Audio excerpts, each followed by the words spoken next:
Hello and welcome to the History of Philosophy in China by Peter Adamson and Karen Lai, brought to you with the support of the Philosophy Department at King's College London and the LMU in Munich, online at historyofphilosophy.net. Today's episode, The Only Constant, Change and the I Ching. Kongzi, often known as Confucius in the West, once said that when he engaged in divination, he got it correct only 70 out of 100 times. What is divination, and can it be that one of China's foremost sages is only a 70% achiever? The practice of divination, broadly speaking, is to forecast what might happen in the future. It was widely practiced and documented in Chinese texts from as early as the 9th century BCE. You might already know something about the Book of Changes, or the I Ching. Parts of this text were compiled almost 3,000 years ago. The I Ching is a multi-layered text in more ways than one. Its different parts were put together in different periods, and these different layers served quite different functions. Its earliest sections were used for divination, while the latter ones record reflections on the process of divination and the place of divination in life. The earlier layer is made up of sections containing hexagram symbols made up of 6 lines in a stack. These symbols were accompanied by statements about each hexagram, as well as a line statement for each of the 6 lines of every hexagram. The lines that make up the hexagrams are either broken or continuous, traditionally associated with the familiar pairing yin and yang, respectively. Yin has a range of connotations, including shade, cold, and femininity, and yang is associated with light, warmth, and masculinity. The 6-line figures that may be a combination of broken or continuous lines allow for 64 permutations of hexagrams in total. The hexagrams, its statements, and the line statements are often referred to in a set as the Zhou Yi. The compilation of this layer is understood to be associated with the Zhou people who lived in the Zhou Plains. The Zhou dynasty is also named after the people who lived here. In divination practices involving the use of the Zhou Yi layer, typically milfoil or yarrow stalks would be used to determine the appropriate hexagram relating to an inquirer's question. Inquirers could come with questions on any matter, for example on health, marriage, childbearing, or travel. Rulers and courts might seek to ascertain whether it is auspicious or inauspicious to carry out military advances at particular times, about harvests, natural disasters, or climatic changes. The forecast for the inquirer would be determined in relation to a particular hexagram, identified by the use of the milfoil stalks, and the hexagram's associated statements and line statements would be interpreted accordingly. What was the purpose of divination for the early Chinese, of their attempts to know what the future holds? Edward Shaughnessy, an expert on early China and in particular on the I Ching, suggests 3 broad reasons: to resolve doubt, to have one's intention confirmed, and to engage in communion with spirits. The layer of the I Ching that was added subsequently allows us glimpses into the motivations underlying assumptions and processes of divination practices. These 10 commentaries, or appendices, which were already referred to in the early Han period, around 200 BCE, are known as the 10 wings, Shi Yi. The 10 wings, together with the earlier layer of hexagram figures, statements, and line statements, that is, the Zhou Yi, comprise what we call the I Ching. As the 10 wings reflect on the nature of divination, its discussions revealed the motivations for developing a system that aids in foretelling the future. We are told in the Ji Zi Cuan, one of the appendices, that anxiety prompted this. As for the rise of the changes, was it not in Middle Antiquity? Was the maker of the changes not one with worries and anxieties? We can, of course, understand that life brings many worries, especially during a time prior to effective storage of food, machines to assist with work, a scientific understanding of human health, medicines to treat illnesses, and when the majority could not independently access information. Anxiety about the lack of stability in life drove many, it seems, to try to predict how future events might turn out. Hence the text, a tool for divination, is named The Changes, expressing anticipation of change, apprehension about it, and a desire to accurately predict what is to come. From this perspective, divination can be considered an epistemological tool, that is, a technique for achieving knowledge and control over events. This is also something we saw when we looked at divination in the context of traditional African practices. Change is also associated with the ideas of alternation and transformation, bianhua, in the Ji Zi Cuan. In the words of Edward Shaughnessy, a diviner needs to grasp the alternation or oscillation between 2 opposed poles, or the ebb and flow of events, so as to intuit how and when these changes will take place. Divination practices were widespread during the Zhou dynasty, prior to it and after it, and we should not assume that what we call texts, such as the changes written on bamboo slips or silk, were the only tools.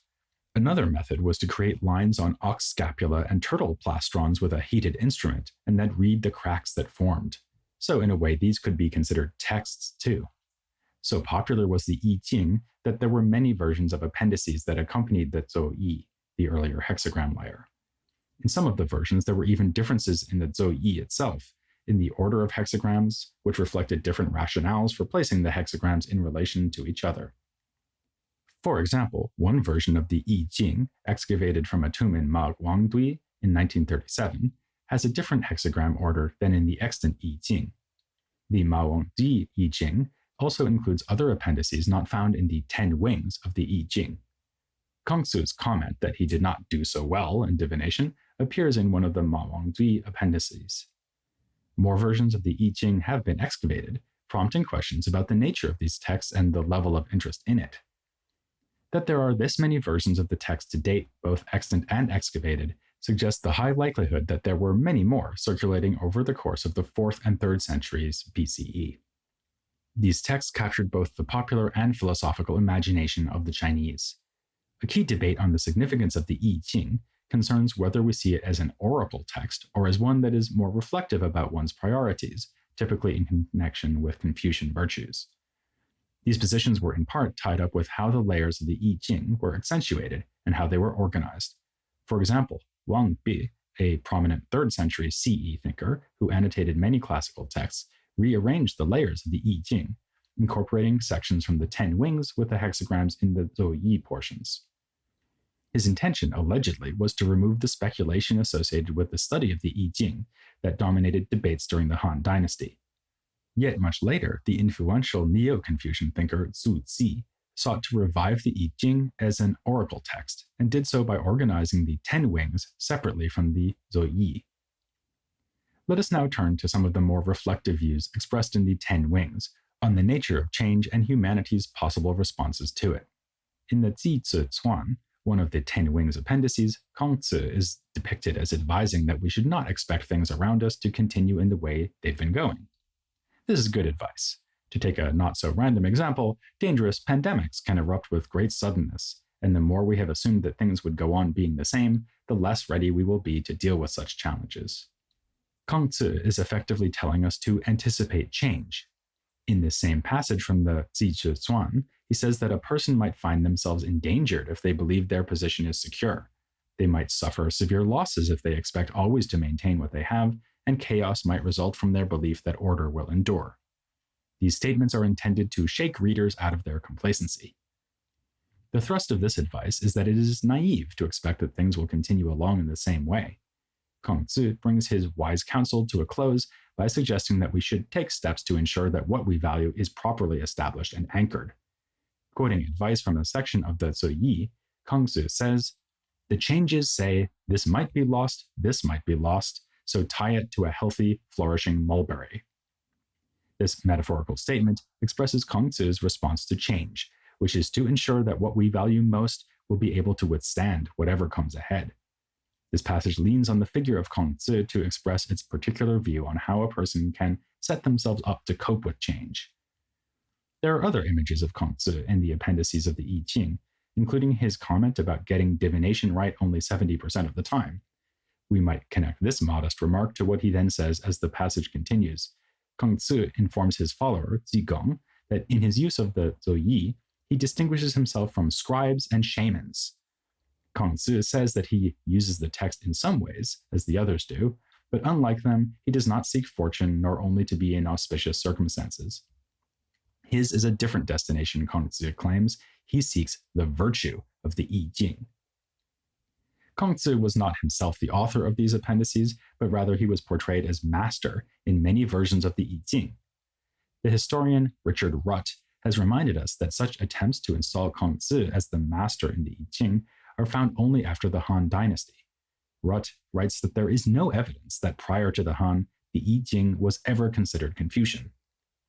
Moreover, ongoing debates among scholars about whether the Ma Wangdui appendices are more closely aligned with Daoist or Confucian views should alert us to the fact that our understanding of the I Ching should extend beyond its association with Confucianism. We know that the Zuyi was used widely across Chinese society for a long period of time, and it is highly likely that its views on predicting and responding to change would have been shared more widely among thinkers of different persuasions. In the remainder of this episode, we will consider how some assumptions concerning change have permeated early Chinese philosophy. We look at this issue through a particular angle, thinking about how it is possible to prepare for change. We seek some answers through an unusual but illuminating approach, which is to explore models of exemplary people and sages in a number of different traditions. It stands to reason that early Chinese thinkers would have thought about how we can best harness and develop human capacities in order to be resourceful and resilient in the face of change. It also makes sense that these desirable qualities would be embodied by exemplary people. We've seen in the last episode that the Confucian Dao provides guidance for people to develop appropriate dispositions and capacities. We could say that in this tradition, the most important method for growing in this way is to learn from models. This is how we learn, says Kongzi in the Analects, a text that supposedly records his conversations. Kongzi commented that among three people, he will always find teachers. He selects what is desirable in them so that he may himself pursue those ways, and with what is undesirable, he corrects himself. Which reminds me of something my grandfather, who was himself something of a sage, used to say: everyone is useful if only to serve as a bad example. Belief in the power of example undergirds Confucian political philosophy. Ideally, the king who embodies benevolence, Ren, in all his undertakings and interactions will transform his people morally. In the Mengzi, a major warring states Confucian text, a benevolent king is at the center of benevolent government. This idealistic picture is filled out with details of how a benevolent king would treat his people well and would watch over their material well-being. In the Confucian tradition, the highest accolade for a king is sage, or sage king. The idea of sageliness cannot be confined to a theoretical definition. They are most often portrayed as embodying virtue. For example, sage king Yao built canals to divert floods and installed a succession plan, amongst his other achievements. Sage king Shun was exemplary in filial devotion, as we saw last episode, and Kongzi is known as the sage of timeliness, even though Kongzi never regarded himself as a sage. The idea of timeliness helps us better understand how a person responds to changing circumstances. For example, Kongzi's decisions are timely because he knows when he should take on an official position, when he should withdraw, and when he should continue. The Shunzi, another Confucian text, discusses the adaptiveness of the sage to different circumstances. One passage specifically addresses the question of how to engage in argument or disputation. The sage says what is appropriate in circumstances, and his responsiveness to change, presumably the turns in argument taken by his opponents, is inexhaustible. A comment in the Mengzi sums up well the idea that acting virtuously, as a sage does, can vary depending on circumstances. It says, "The sages have differed in their actions. The point of convergence has been in keeping their persons pure. That is all." The Mengzi in particular shows rather than tells us what sageliness is, thereby using literary methods that align closely with its own commitment to learning from models. What we have so far is a picture of Confucian sage kings who act responsively to change. This sits uncomfortably with a widespread view of Confucian philosophy as traditionalist and focused on compliance. Could it be that early Confucianism offers a two-tiered morality, one for the sages and another for everyone else? According to this view, discretion is an option only for those deemed exemplary, or who are sages. A less jarring account of Confucian philosophy might instead explain the use of discretion and the emphasis on compliance differently. The guiding hand is more prominent in a person's earlier stages of moral development, with compliance being an aspect of these stages. Discretion comes later, as one gains maturity in reflection. The level of discretion as befits sages is only for the few, at least in Mengzi and Shunzi's time. We'll revisit these questions in later episodes on Confucian philosophy. The trust Confucians place on sages is absent among a set of thinkers commonly known as legalist. This phrase is misleading, as not only do the texts collected under this grouping have diverse themes, but the views on law barely correspond to what we designate by the terms legal and law. The term Chinese legalism is a simple translation of the term fa jia, referring to those who emphasized penal law as a method for the state to control unruly behavior. However, the term fa jia itself is a facile oversimplification of a set of texts that move well beyond the use of penal law. We'll have more to say about these fa thinkers in a later episode. Of the fa group texts, the most prominent is the Han Fei Zi, bearing the name of the thinker Han Fei. This is a multifaceted text with different views, including reflections on the capacities of the ruler. Compared with the Confucian trust in sage kings to exercise discretion in handling matters, the Han Fei Zi is less confident about the capacities of rulers. Therefore, it presents a range of strategies to enable rulers to hold on to power. One of these tells a ruler how he should keep his advisors in check, for in handling state matters they could deceive him, or worse still, they could be traitorous. In Chapter 5, entitled The Ruler's Dao, the ruler is told he needs to be inscrutable. He hides the fact that he is keenly watching over his advisors, appearing as if he takes no action, wu wei, in ruling the state. However, he holds his advisors to account, ensuring that their proposals are carried out. He maintains a tally system, and advisors who fail to carry out their assignments and duties will be punished. Another chapter of the Han Fei Zi responds to advocates of a virtuous ruler. In the Objection to Positional Power chapter, an extended argument is made against rule by the morally worthy. The Han Fei Zi argues against the view that was held by many, that the worthy should rule. Instead, it states that what is needed to maintain the state is the ruler's positional power, shi. In a compelling argument, it says that because both sages and tyrants are rare, there must be a system to ensure that average rulers are able to maintain control of the state. It sets up analogies in its argument against the widely held belief that rulers must be persons of moral worth. If a famished person does not eat for 100 days while waiting for fine millet and meat, he will not survive. If you wait for a great sea swimmer from Yue in order to save someone who is drowning in the central states, though the people from Yue are good enough at swimming, the person who is drowning will not be helped. Waiting for a sage king to turn up, such as Yao or Shun, is analogous to these scenarios, the Han Fei Zi argues, which renders that model of leadership unviable. This is a vision of political leadership that stands in stark contrast to that offered by the Confucians. Lacking confidence in the people who might actually take up positions of power, the Han Fei Zi does not expect the ruler to exercise discretion in response to changing circumstances. Perhaps it even prefers that the ruler not exercise discretion.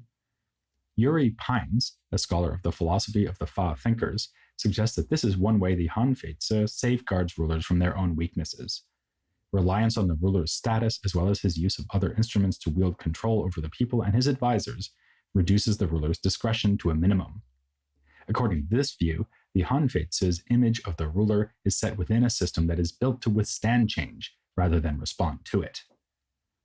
A sage in Daoist philosophy could not be more different from a ruler in the Han Fei Zi. A Daoist sage acts in a manner characterized as wu wei, translated literally as non-action. We've seen in relation to the Han Fei Zi that the ruler, in being wu wei, hides his intentions from his advisors as if he were not acting. The Daoists too speak of wu wei, but mean something quite different by it. Far from suggesting that a sage takes no action, it refers to action that is not constrained by specific methods or outcomes. This will make more sense if we look more closely at the meaning of the term wu wei.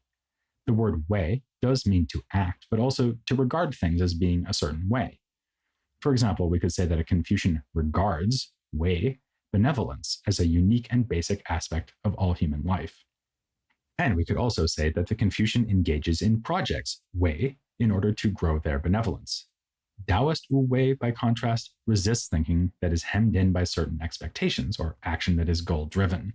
So the negation wu in wu wei expresses its refusal to go along with conventional goal-directed projects. The Dao De Jing, a late Warring States text containing 81 passages by different authors, rejects conventional ways of valuing and thinking about things. It exposes the way preoccupations about beauty, goodness, benevolence, rightness, wisdom, learning, fame, possessions, skill or cunning, and gain dictate our lives. It would seem odd that a text would seek only to negate all pursuits. In fact, though, the Dao De Jing does not reject all forms of goodness or indeed of sageliness. Where it speaks against learning, for example, It criticizes those approaches to learning that seek to increase a person's conventional wisdom. By contrast, the Dao De Jing aims to engage in matters without embracing expectations that most people hold to. According to Dao De Jing, Chapter 2, the Taoist sage carries out tasks without being constrained in this way. The chapter opens by scrutinizing how our pursuits are shaped by our views of what is beautiful and of what is good. It then asserts that the sage's pursuits are not shaped in this way. Indeed, they are wu wei. Because the Taoist sage does not encourage a specific set of values, he, like the Han Fei Zi's ruler, does not promote worthiness as a criterion of leadership. Yet it is for different reasons that the two texts reject worthiness. The Han Fei Zi thinks insistence on worthiness is unrealistic, as rulers in its day were merely average. In comparison, the Dao De Jing is concerned about the imposition of norms on human behavior. Moreover, unlike the Han Fei Zi's ruler, for whom wu wei has an element of passivity, the Taoist sage who embodies wu wei actively engages with the world. It is difficult to form a more complete picture of sagely wu wei from the Dao De Jing, given its cryptic nature. However, it is possible to illustrate what a Taoist sagely life might be like by referring to a story from the Shuangzi. In the last episode, we saw that the Shuangzi's Dao incorporates open-endedness as a person journeys through life. This idea is related to sagely wu wei. In fact, Taoist Dao is wu wei in that it is not molded into a particular form, like a fixed itinerary for everyone. In both Taoist conceptions of Dao and wu wei, a primary focus is on living a life that encounters the changing world responsibly. A story in the Shuangzi about a wheelmaker helps us appreciate how it is possible to act in such a way. The wheelmaker, whose name means flat, has the audacity to remark that an official, Duke Huan, is reading the words of men who were long dead. These remarks would have been particularly offensive, as the Duke had just told the wheelmaker that he was reading the words of the sages. The story sets up how the Duke and the wheelmaker are worlds apart in status. And the story overturns this conventional setup. The manual worker challenges the appropriately focused official who aims to learn from former sages.